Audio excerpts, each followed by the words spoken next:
అందుకే మీకు ఇవాళ చెప్తున్నాను రా, మొట్టమొదట ఎవరిని తీసుకురావాలో చెప్తాను, బాగా జ్ఞాపకం పెట్టుకోండి అన్నాడు. ఎవరిని తీసుకురావాలి, ఎవరిని తీసుకొస్తారో తెలుసా? మీరు తీసుకొచ్చే ముందు ఎకసక్కమునకైన ఇందిరారమణుని పేరు పలకంగా లేని దుర్భాషితులను, వాడు హాస్యానికి కూడా భగవన్నామం పలకడం, ఎప్పుడూ అక్కర్లేని మాటలే. పరిహాసానికి వాడు భగవన్నామం పలకడు. ఎందుకని? వాడి ఇంట్లో పిల్లల పేర్లు కూడా ఉండవు, అమంగళకరమైన పేర్లు ఉంటాయి. కొన్ని పేర్లు వింటే నిజంగా పేర్ల అర్థం భావిస్తే అలా పిలిచినందుకు ఆ పిల్లలు ఏమైపోతారో, అలా పిలిచి వీళ్ళు ఏమైపోతారో అనిపిస్తుంది. దానికి ఏం అర్థం ఉండదు.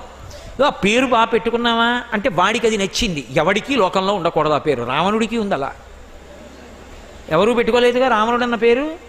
పేరు పెట్టుకోవడం కాదు, పేరు పెట్టి పిలిచినందుకు వాడికి మంచి విభూతి కలగాలి, పిలిచి నువ్వు తరించాలి, ఆ పేరు పెట్టుకోవాలి.